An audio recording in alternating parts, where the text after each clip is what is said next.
Pilipinas, no?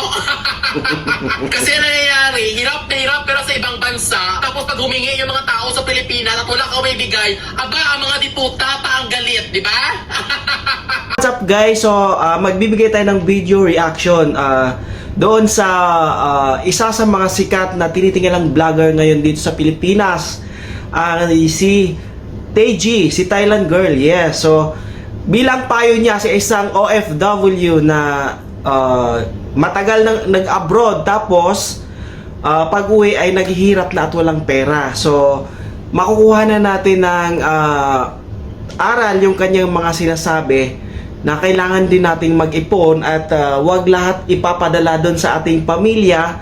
So magtira tayo ng para sa sarili natin. Parang kasali ako doon ha. So anyway guys, so titingnan natin yung payo ni TG sa atin. So panoorin natin guys.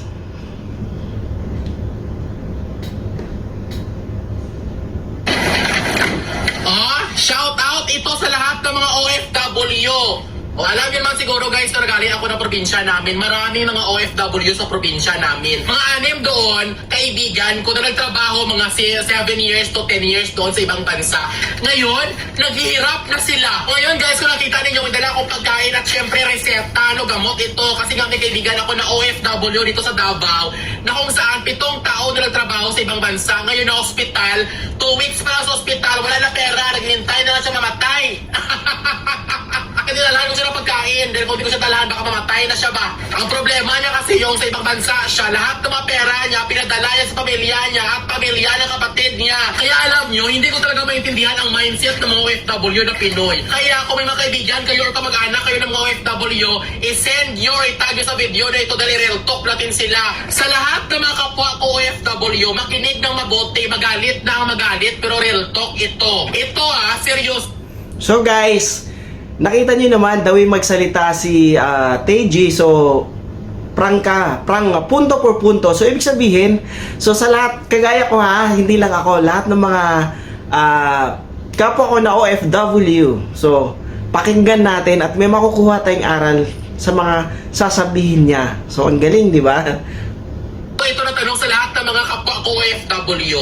Bakit halos sa mga OFW sa Pilipinas, o nagpunta na ibang bansa para magtrabaho ng 7 taon or 10 taon, bakit pagbalik nyo sa Pilipinas, mahihirap pa din kayo? Bakit pagbalik nyo sa Pilipinas, back to zero pa din kayo? Ito masakit ito pakinggan, pero reality ito. Tayo mga OFW, nag-ibang bansa tayo para ayusin natin ang buhay natin at pagandahin ang future ng buhay natin at buhay ng pamilya natin. Hindi tayo nagpunta ng ibang bansa para maging OFW para suportahan ang pamilya ng mga kapatid natin o mga kamag-anak natin.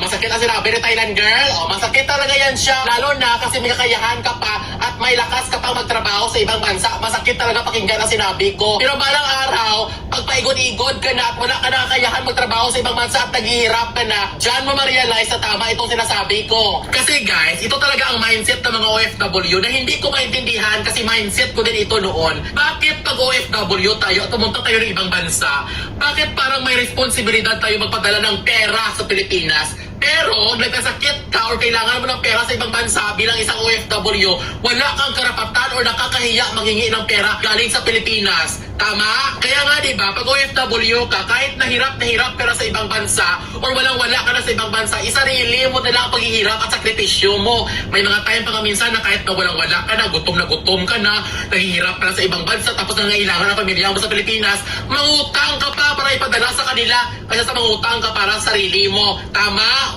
Di ba? Tama? Aray. Guys, parang lahat ng mga sinasabi ni Taeji ay parang sapul ako doon. Well, ako naman kasi pag minsan, pag talaga, family first din talaga ako. So, tama din naman sinasabi niya na, di ba, kailangan din natin mag-ipon dito. Hindi lang puro basta padala, lahat na lang ibibigay natin. Which is, paano nga naman pag naghirap tayo dito or nagkasakit tayo, so wala tayong malalapitan kundi sarili natin, di ba? So minsan nga pag nagkasakit tayo, ililihim pa natin sa ating pamilya sa Pilipinas na nagkasakit tayo kasi ayaw natin na mag-alala sila doon. Di ba? So real talk talaga guys, parang lahat ng mga sinasabi niya, sapul ako doon. Puta, galing mga sa Pilipinas, no? Kasi nangyayari, hirap na hirap pero sa ibang bansa, tapos pag humingi yung mga tao sa Pilipinas at wala ka may bigay, aba, ang mga diputa pa ang galit, di ba? Kaya sa lahat ng mga kamag-anak at pamilya ng mga OFW dito sa Pilipinas, ito lang gusto kong sabihin sa inyo. Sa abroad, ang binabayaran doon, hindi tulad sa Pilipinas na bakar-bakar o posisyon-posisyon. Kung mataas ang posisyon mo, malaki ang sweldo mo. Sa ibang bansa, ang binabayaran doon, sakripisyo mo at energy mo. Mataas nga ang sweldo, pero doon, patayan din ang trabaho. Kaya kung humingi kayo sa mga OFW, dahan-dahan lang mga animal ka mo. Hindi na ako makahingi kayo, tapos hindi kayo bigay kayo pagalit. Ang napanood pa mo karon. At ikaw man na OFW, unahin mo ang sarili mo. Hindi na kahit sa pansarili mo, ipadala mo pa sa Pilipinas. Sarili mo lang, kapital mo, dahil bakit forever ka na malakas? Ikaw ang pinakamamahal ng Diyos na forever ka bless? Napanood pa ako. Ano tingin mo sarili mo dahil OFW ka forever kay showers ang blessing ni Lord? Ano tingin mo ikaw ba talaga ang itinakda na darna para tagapagtanggol ng mga naghihirap sa mundo? Dapanon ba karon para magising ka sa katukuanan? Hindi ikaw si Darna. Tao ka lang. Alam nyo, ang pagtulong sa pamilya ng mga OFW, maintindihan ko yan dahil family-oriented ako. Pero kung OFW ka at nagtrabaho ka at walang-wala ka na, tapos tulungan mo pa ang pamilya ng mga kapatid mo at pamilya ng mga kamag-anak mo, ito tandaan mo, hindi ikaw si Imelda Marcos. OFW ka day! Para sa akin ha, kung babawasan mo yung savings mo para sa sarili mo, para ipadala doon sa mga nanay at tatay mo at sa mga kapatid mo na nag-aaral, maintindihan ko yan. Maganda yan. Pero ang bawasan mo yung savings mo para ipadala sa pamilya ng mga kapatid mo, pamilya ng mga kamag-anak mo, ito lang tanong ko, ano-ano ka ni Henry C? Kung OFW ka at sumusobra ang pera mo sa sweldo mo, okay, tulungan mo lahat, mga pamilya ng kapatid mo, mga kamag-anak mo, sige, tulungan mo. Pero kung kulang pa ang sweldo mo para sa... Yes guys, yun nga ang sabi, 'di ba? Tama nga din naman si TG. So syempre, family first. So I mean yung anak mo, yung mga anak mo, syempre, tsaka magulang. Pero kung halimbawa naman na nakaluwag-luwag ka, pwede ka rin namang tumulong sa mga pamangkin mo or sa mga anak ng kapatid mo, mga pinsan. Pero guys, so unahin muna natin kung lalong-lalo na kung syempre naghirap ka rin naman sa buhay, ay hindi mo na nga kaya tapos mag-aabot ka pa. So syempre priority mo muna yung sarili mo muna. Unahin mo na muna yung sarili mo. Hindi yung tulong ka ng tulong tapos sarili mo nga napabayaan mo na, o di ba? Unahin mo ang sarili mo. Magalit kang gusto magalit sa akin kasi syempre sabihin nyo, kapatid man yan namin, pamilya mo yan ang kapatid ko. Kasi nasabi ko lang, hindi masama na unahin mo bilang isang OFW ang sarili mo. Alam nyo, bilang isang OFW, naintindihan ko talaga kung gaano. Yes, agree ako doon. Hindi masamang unahin yung sarili. Syempre, kailangan sarili mo muna tulungan mo, di ba? So, saka mo na tulungan yung iba mong kamag-anak kung secured ka na or nakaluwag-luwag ka sa buhay. Sarili mo nga hindi mo matulungan, 'di ba? Tapos unahin mo pa ba yung kamag-anak mo na mas mapera pa yun sa iyo eh. Kasarap sa feeling na suportahan mo ang buong angkan mo. Ang sa akin lang naman bilang isang OFW, huwag sana dumating sa point na sa kakatulong mo sa buong angkan mo, pag uwi mo ng Pilipinas, 1 week ka pa lang, back to zero ka na dahil wala ka ng pera, naghihirap ka na kasi lahat ng pera mo, naipon mo sana para sa sarili mo, pinadala mo na lahat sa pamilya mo. Kasi guys, proven at saka tested talaga ito. Yung OFW pa ako sa Thailand, marami akong kakilala at kaibigan ng mga OFW sa Thailand na ang pamilya nila sa Pilipinas, grabe! Mukhang mga mayayaman. Pero yung anak nila sa Thailand, halos everyday na lang pinapahiya kasi nga hindi makabayad-bayad ang utang niya. Kasi ang reality, ang pamilya ng mga OFW sa Pilipinas, daw mga hasindero. Pero ang anak nila sa abroad, pulubi. Grabe ka bongga ang Christmas party at saka birthday party sa Pilipinas. Pero ang anak nila sa abroad, gumagapang ang sobrang daming tutorial, sobrang daming racket. O ang pamilya sa Pilipinas, no, kapamilya si Ayala. Actually, ang pamilya ng kapatid mo, wala man talagang problema kung suportahan mo yan. Kasi nga, kumbaga, member na yan siya ng family ninyo. Kasi guys, in reality, pag ikaw na OFW, dumating yung panahon na wala kang ipon at wala kang pera, tapos nagkasakit ka, kahit na may pera pa yung kapatid mo na tinulungan mo noon, kung nagkasakit din yung anak niya, ang kapatid mo, uunahin niya talaga ang anak niya kaysa sa'yo. At saka hindi mo siya masisi, kasi nga anak niya yun. So ikaw na OFW, na binigay mo lahat noon sa kapatid mo at pamilya ng kapatid mo, nga ka, magpakamatay ka na lang sa sakit mo. Ganyan ang reality.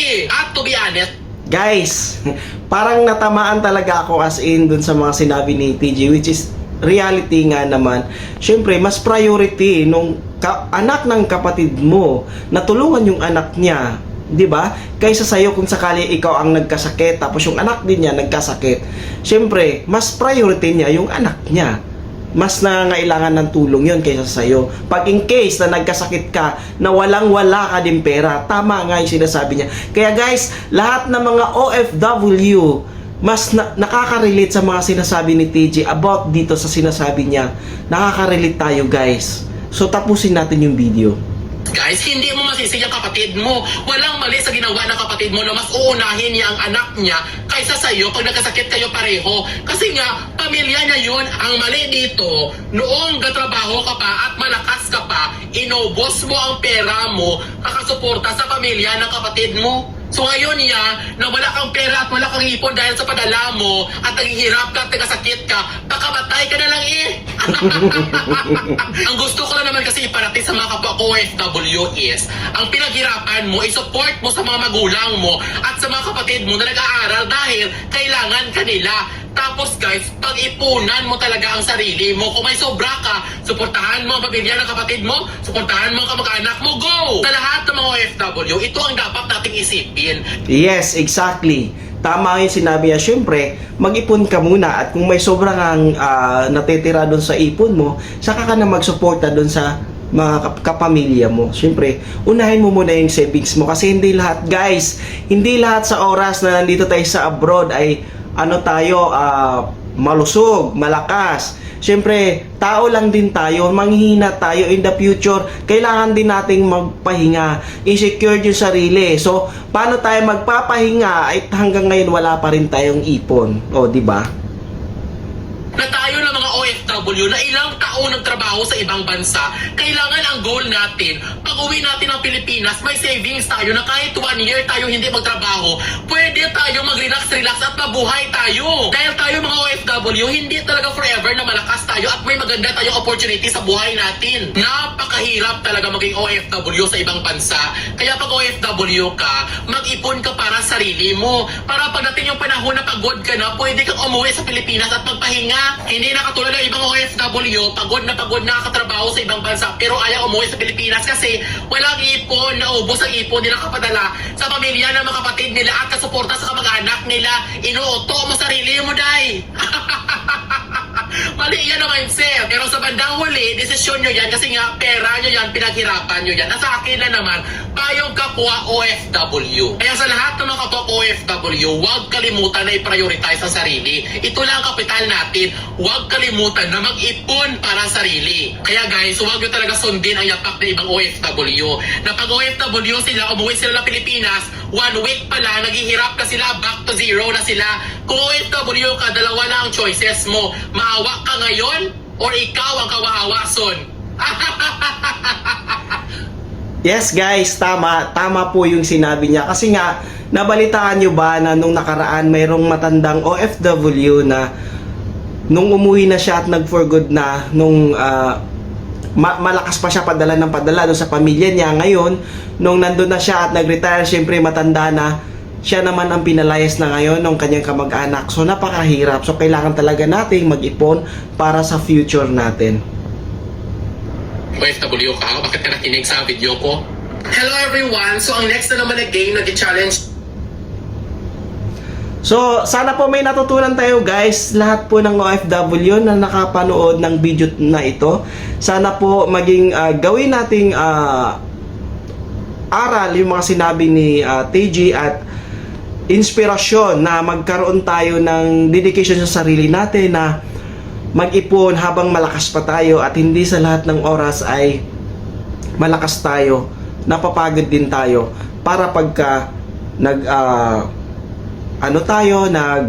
purgod tayo, may sarili tayong ipon, hindi lang puro tulong yung gagawin natin. So, I hope may natutunang aral yung kapwa ko OFW sa video ni Teji. So, i-follow niyo po ako guys for more update and reaction video. Maraming salamat and have a nice day.